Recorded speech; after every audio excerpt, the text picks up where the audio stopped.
Baik, bismillahirrahmanirrahim. Assalamualaikum warahmatullahi wabarakatuh. Berjumpa kembali dengan saya Fitrianto di channel Pendidik Mahasiswa. Untuk video kali ini, kita akan melanjutkan atau membahas materi perkuliahan kita di akuntansi perbankan syariah untuk pembahasan akuntansi kas penempatan pada Bank Indonesia atau BI, kemudian clearing dan pajak yang ada di bank syariah. Kita bahas dulu untuk pembahasan yang pertama mengenai akuntansi kas. Apa sih yang disebut dengan kas? Kas adalah uang kertas dan logam baik dalam valuta rupiah maupun valuta asing atau uang asing yang masih berlaku sebagai alat pembayaran yang sah.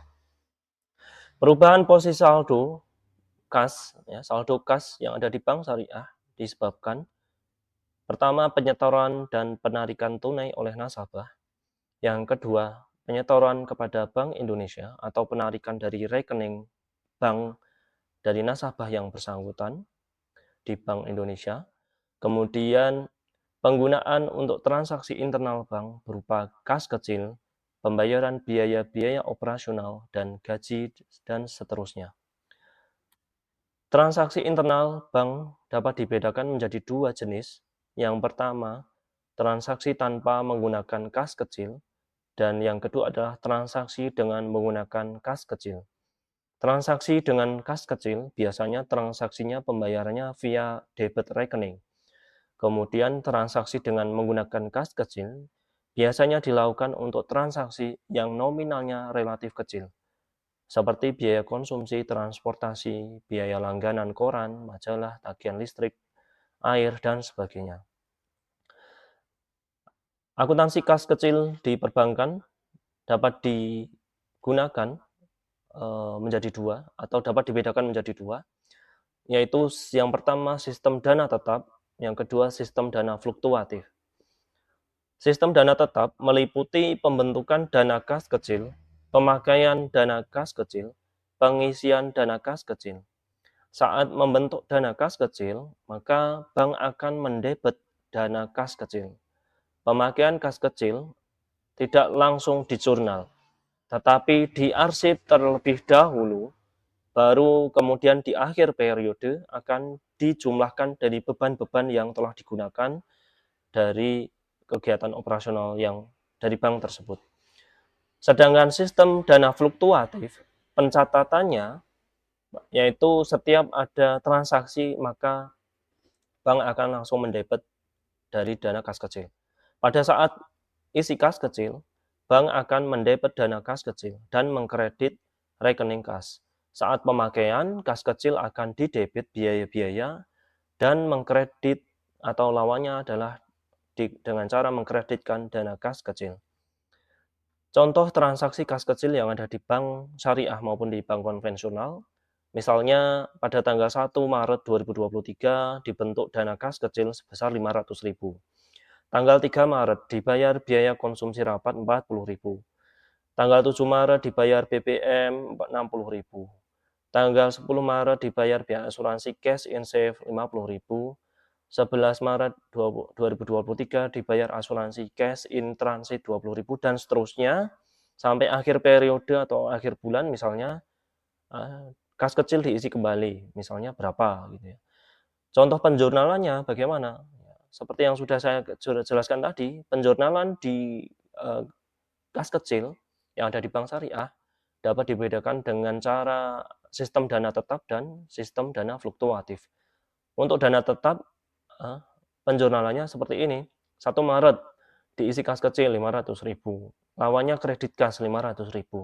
Kemudian untuk beban-beban tadi ada rapat, konsumsi rapat, BBM, asuransi, koran, listrik, dan seterusnya, ditulis atau dijumlahkan atau diakumulasikan pada akhir periode, misalnya 31 Maret, sebesar masing-masing beban tadi, rapat 40.000, kemudian asuransi cash in save 50.000, koran 40.000, dan seterusnya di total 480.000 misalnya.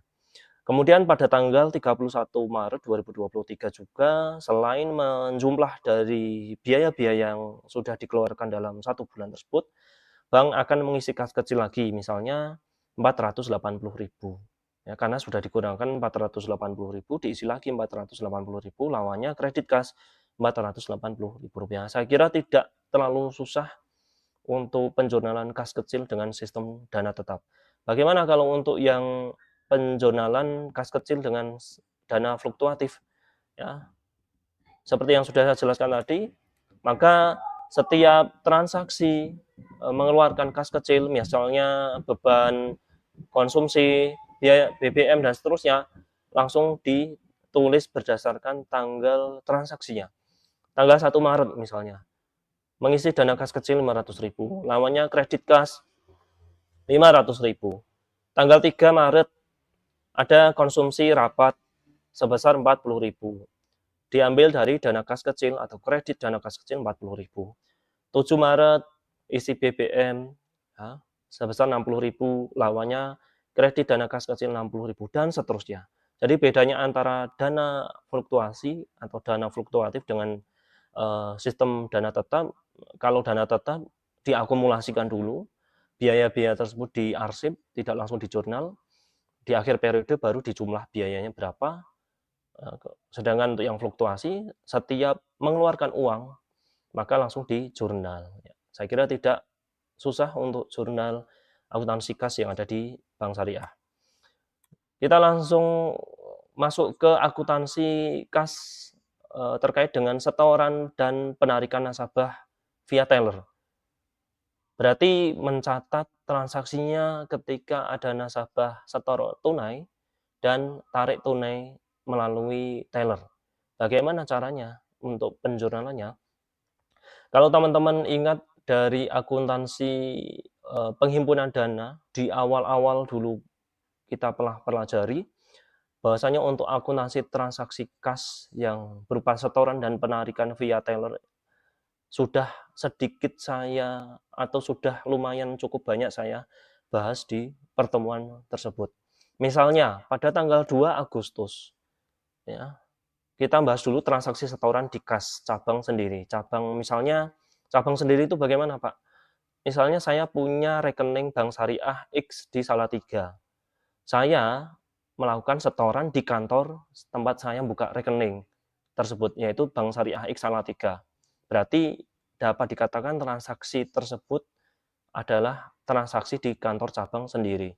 Misal tanggal 2 Agustus 2024, Ibu Febi, nasabah Bank Syariah X Salatiga, melakukan setoran tunai ke rekeningnya di kantor Bank Syariah X Salatiga sebesar Rp250.000.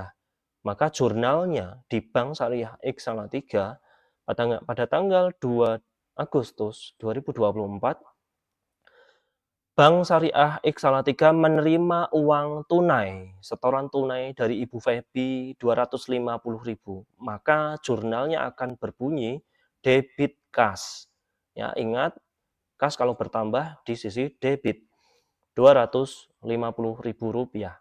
Lawannya kredit rekening nasabah Ibu Febi Rp250.000.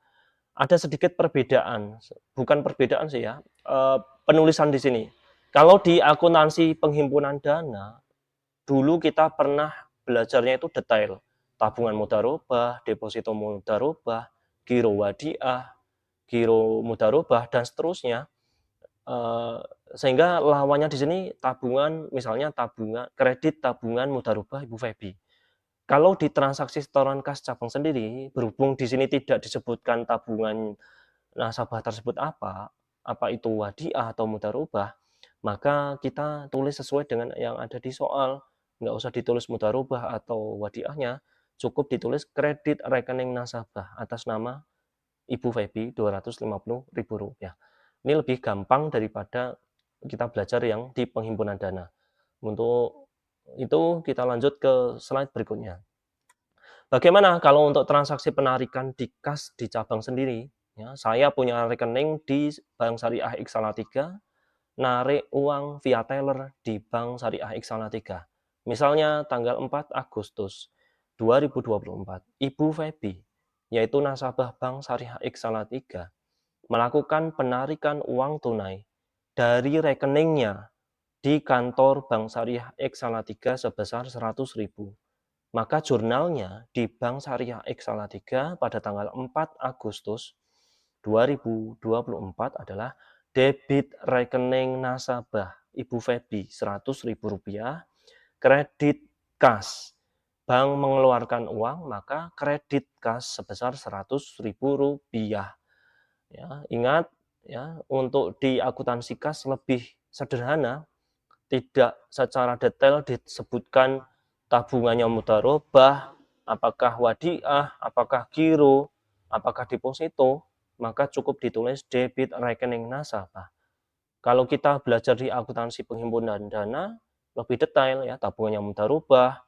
Kalau tabungan mudharabah, kalau di penghimpunan dana, debit, misalnya kalau jurnalnya berarti debit tabungan mudharabah Ibu Feby. Berhubung di sini tidak disebutkan apakah itu wadiah atau mudharabah, ditulis secara umum, yaitu debit rekening nasabah atas nama Ibu Feby, dan seterusnya.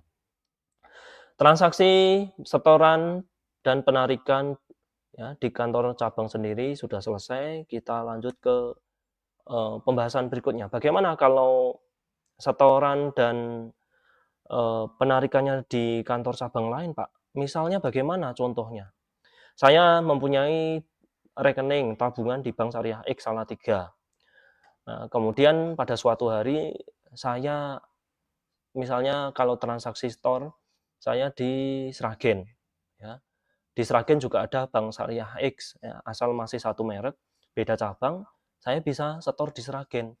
Maka penjurnalannya juga akan berbeda dengan yang dibandingkan dengan yang di cabang sendiri. Misalnya pada tanggal 7 Agustus 2024, Ibu Feby, nasabah Bank Syariah X Salatiga, melakukan setoran tunai 150.000 kepada katakanlah orang lain, tapi banknya masih sama, Bank Syariah X, ke rekeningnya Bapak Ahmad, nasabah Bank Syariah X Jogja.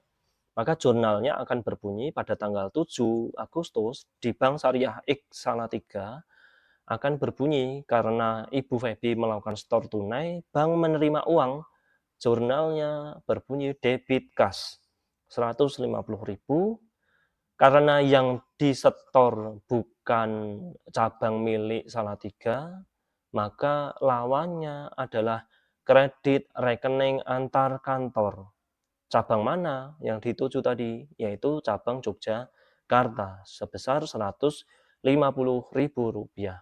Sedangkan jurnal di Bank Syariah X Jogja pada tanggal yang sama akan berbunyi ya, dapat setoran atau kiriman dari Salatiga, maka akan berbunyi jurnalnya debit rekening antar kantor cabang Salatiga 150.000.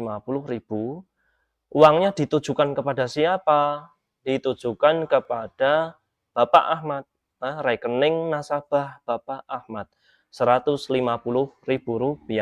Tidak disebutkan secara jelas apakah mudharabah, apakah wadiah, maka cukup ditulis kredit rekening nasabah Bapak Ahmad. Kita lanjut ke transaksi penarikan di cabang lain. Misalnya bagaimana? Ya. Tanggal 10 Agustus 2024, Ibu Feby, nasabah Bank Syariah X Salatiga, melakukan penarikan uang tunai dari rekeningnya ya, via teller di kantor Bank Syariah X Ungaran sebesar Rp50.000. Jurnalnya di Bank Syariah X Salatiga, maka akan mohon maaf ya, jurnalnya di Bank Syariah X Salatiga, di cabang Ungaran, mohon maaf, akan berbunyi 10 Agustus 2024, debit rekening antar kantor cabang Salatiga. Jurnal tabel yang pertama ini adalah penjurnalan di Bank Syariah X Ungaran, karena Ibu Feby nariknya di kantor Ungaran. Debit rekening antar kantor cabang Salatiga, karena yang ditarik ini merupakan nasabah Salatiga. Sebesar Rp50.000, Bank Syariah Ungaran mengeluarkan uang 50.000 cash kepada Ibu Feby karena nariknya di Ungaran. Sedangkan jurnalnya di cabang rekeningnya Ibu Feby, cabang Salatiga, pada tanggal yang sama 10 Agustus 2024, ya, karena nariknya dari Ungaran, ya, tadi, maka di cabang Salatiga akan berbunyi debit rekening nasabah, ya, karena nasabah Ibu Feby ini adalah nasabah cabang Salatiga. Rekening nasabah atas nama Ibu Feby 50.000, nariknya dari Ungaran, ya, kredit rekening antar kantor cabang Ungaran Rp50.000. Ingat sekali lagi, di akuntansi kas tidak dijelaskan secara detail apakah mudharabah atau wadiah, maka cukup ditulis rekening nasabah, dan seterusnya. Kita lanjut, bagaimana untuk penarikan di zaman sekarang kan menggunakan mesin ATM. Katakanlah yang saya contohkan di sini hanya menggunakan penarikan atau setoran via teller dan penarikan atau penarikan pengisian via ATM. Akuntansi kas melalui mesin ATM. Dari bank biasanya mempunyai mesin ATM, ada masanya untuk diisi uang di mesin ATM. Bagaimana untuk penjurnalannya ketika bank tersebut melakukan pengisian uang tunai di ATM? Tanggal 12, misalnya 12 Agustus 2024, misalnya Bank Syariah X Salatiga melakukan pengisian uang di mesin ATM milik Bank Syariah X Salatiga sendiri sebesar 100 juta rupiah. Jurnalnya ketika melakukan pengisian ATM pada tanggal 12 Agustus 2024 adalah debit kas. Ada keterangannya ATM 100 juta rupiah, kredit kas 100 juta rupiah. Kemudian selanjutnya untuk case atau kasus ketika nasabah melakukan penarikan via ATM, penarikannya melalui cabang pemilik ATM. Misalnya saya nasabah Bank Syariah X Salatiga. Di Bank Syariah X Salatiga biasanya ada mesin ATM. Saya melakukan penarikan di mesin ATM di kantor tersebut. Ini yang disebut dengan penarikan kas oleh nasabah cabang pemilik ATM. Kalau saya nariknya di Sragen, Pak, berarti di luar nasabah, ya, ATM milik cabang lain. Nanti penjurnalannya juga beda. Kita membahas dulu ke penarikan kas nasabah cabang pemilik ATM. Misal tanggal 15 Agustus 2024, Ibu Feby, nasabah Bank Syariah X Salatiga, melakukan penarikan uang tunai di ATM milik Bank Syariah X Salatiga Rp500.000. Jurnalnya akan berbunyi 15 Agustus 2024, debit rekening nasabah Ibu Feby Rp500.000, kredit kas, ada keterangannya ATM. ATM tersebut mengeluarkan uang kan, ya berarti kan kredit Rp500.000. Ingat sekali lagi di akuntansi kas tidak dijelaskan secara detail apakah tabungan mudharabah, wadiah, dan seterusnya. Cukup ditulis rekening nasabah atas nama siapa. Lawannya kredit kas ATM. Kalau transaksinya penarikan tunai oleh nasabah cabang pemilik ATM. Bagaimana kalau penarikan kas oleh bukan nasabah cabang pemilik ATM? Misalnya saya Bank Syariah X Salatiga. Saya menarik uang di Bank Syariah X cabang Semarang. Itu sudah dikatakan bukan nasabah, meskipun masih sama-sama mereknya, ya, sama-sama Bank Syariah X, tapi kalau udah beda cabang, penjurnalannya juga akan berbeda. Misal tanggal 15 Agustus 2024, Ibu Feby, nasabah Bank Syariah X Salatiga, melakukan penarikan uang tunai di ATM milik Bank Syariah X Semarang, ya, sama-sama Bank Syariah X, yang satu Salatiga, yang satu Semarang, sebesar Rp300.000. Jurnalnya akan berbunyi 15 Agustus 2024, debit rekening antar kantor cabang Salatiga Rp300.000. Penjurnalan di tabel yang atas ini, yang pertama ini adalah penjurnalan di mesin ATM atau di jurnalnya Bank Syariah X Semarang. ya, debit rekening antar kantor cabang Salatiga, karena Ibu Febi adalah nasabah Salatiga. 300.000 kredit kas ATM 500.000. Sedangkan jurnal di kantor cabang pemilik rekening, Ibu Febi adalah cabang Salatiga, di Salatiga jurnalnya pada tanggal yang sama 15 Agustus, debit rekening nasabah atas nama Ibu Febi 300.000, kredit rekening antar kantor cabang Semarang Rp300.000, karena nariknya di Semarang, bukan di Salatiga. Yuk kita lanjut ke pembahasan berikutnya. Akuntansi penempatan pada Bank Indonesia. Untuk akuntansi kas sudah selesai, ya. Saya kira tidak begitu sulit, mudah dipahami. Akuntansi yang kedua adalah akuntansi penempatan pada Bank Indonesia dan clearing. Penempatan pada BI dilakukan dalam bentuk giro dan sertifikat wadiah Bank Indonesia atau SWBI. Dengan giro BI, bank dapat membiayai transaksi antar cabang maupun antar bank melalui penyelesaian clearing. Contoh, transaksi penempatan dana pada BI oleh bank. Tanggal 1 Agustus 2024, Bank Syariah X Salatiga setor tunai untuk giro di Bank Indonesia sebesar 1 miliar. Kemudian pada tanggal 10 Agustus 2024, Bank Syariah X mengambil dana dari BI sebesar 400 juta. Jurnalnya adalah sebagai berikut. 1 Agustus 2024, debit giro pada Bank Indonesia 1 miliar rupiah. Kredit kas 1 miliar rupiah. Kemudian pada tanggal 10 Agustus 2024, ya, tadi contohnya adalah mengambil dana dari BI 400 juta. Berarti Bank Syariah X Salatiga dapat uang nih, debit kas. Ya, 400 juta rupiah, lawannya kredit giro pada Bank Indonesia 400.000 rupiah. Giro yang ada di bank umum di BI itu transaksinya untuk apa sih, Pak? Untuk mempermudah transaksi ketika ada clearing. Clearing itu misalnya transaksinya seperti apa? Ya, gampangnya ada transaksi biliet giro, cek. Kalau beda bank berarti harus di-clearingkan. Clearingnya di mana? Di Bank Indonesia. Kemudian akuntansi penempatan pada Bank Indonesia dan clearing selanjutnya adalah bentuk lain penempatan dana Bank Syariah pada BI adalah sertifikat Bank Indonesia Syariah sebagai pengganti sertifikat wadiah Bank Indonesia. SPI maupun SWBI merupakan instrumen penitipan dana jangka pendek oleh Bank Syariah yang kelebihan likuiditas. Contoh transaksi penempatan pada BI dalam bentuk SPI Syariah dan FASBIS. FASBIS adalah Fasilitas Simpanan Bank Indonesia Syariah. Misalnya tanggal 1 September, Bank Syariah Salatiga menempatkan dana 3 miliar di SPI Syariah dengan waktu 3 bulan. Tanggal 5 September, Bank Syariah X Salatiga menempatkan dana 500 juta di FASBIS dengan jangka waktu 1 bulan.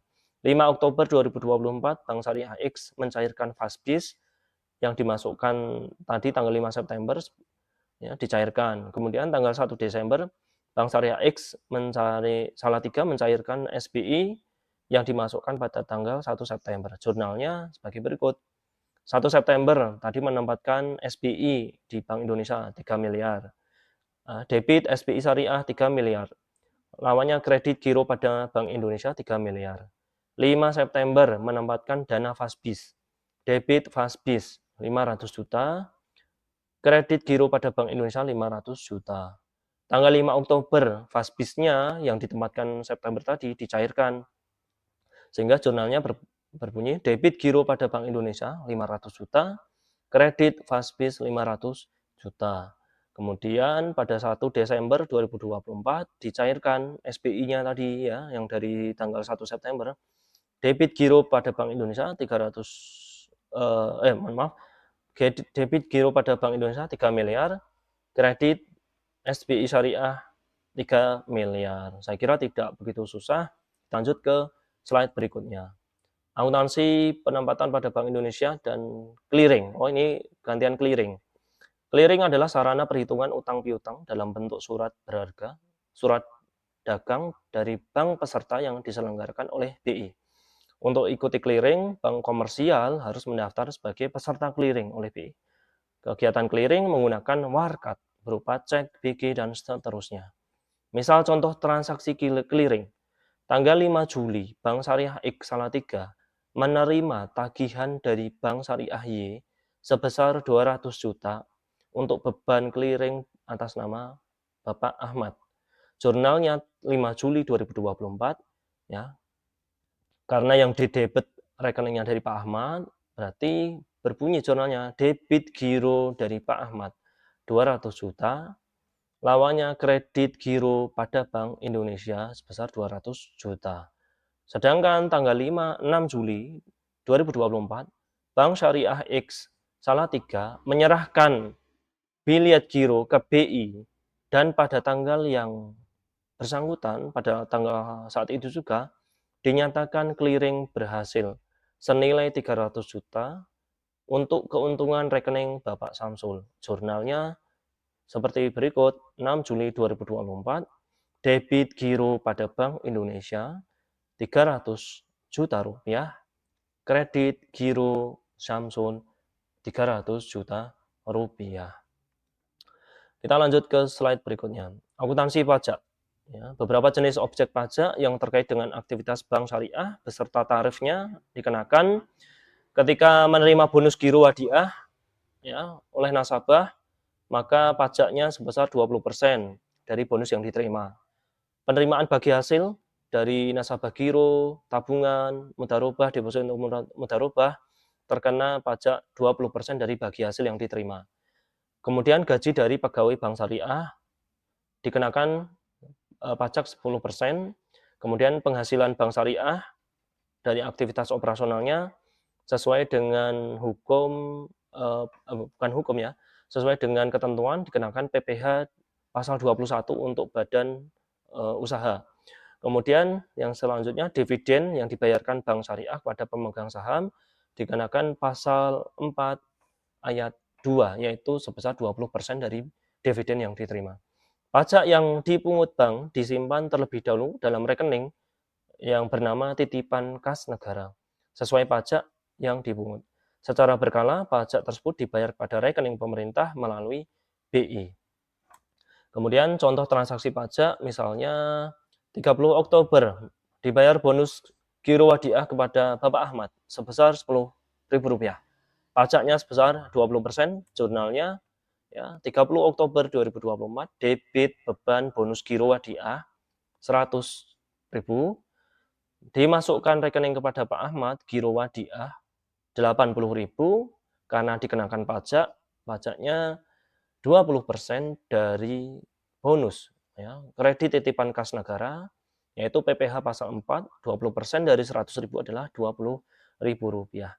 Kemudian untuk yang tanggal 30 Oktober 2024 juga, pembayaran bagi hasil tapi belum dibayar dan langsung dipotong pajak kepada Ibu Febi untuk tabungan mudharobah 60.000 dan rekening Bapak Ari untuk deposito sebesar 200.000. Jurnalnya akan berbunyi debit hak pihak ketiga asal atas bagi hasil 60.000, kredit tabungan mudharobah Ibu Febi 60.000, debit tabungan mudharobah Ibu Febi 12.000, ya. Kena pajak ya, kredit titipan kas negara Rp12.000. Ya. Kemudian selanjutnya debit hak pihak ketiga atas bagi hasil ya 200.000 oleh Bapak Ari dimasukkan ke rekening mudharobahnya Pak Ari 200.000. Kena pajak 20%, debit tabungan mudharobah Bapak Ari 40.000, kredit titipan kas negara ya, PPh pasal 4 ayat 2 40.000. Kemudian contoh case yang selanjutnya saya kira tidak begitu sulit, bisa Anda pelajari setelah slide saya bagikan pada teman-teman semuanya. Kemudian sepertinya sudah selesai untuk akuntansi kas, kemudian penempatan pada BI dan clearing, dan kemudian akuntansi pajak yang ada di Bank Syariah. Ya, semoga teman-teman bisa memahaminya dengan baik dan benar. Saya cukupkan sekian untuk pembahasan akuntansi perbankan syariah pada pertemuan ke-12 ini. Mudah-mudahan bermanfaat bagi teman-teman semuanya. Kita jumpa lagi di pertemuan atau di video selanjutnya dengan pembahasan yang lain. Terima kasih atas perhatiannya. Assalamualaikum warahmatullahi wabarakatuh.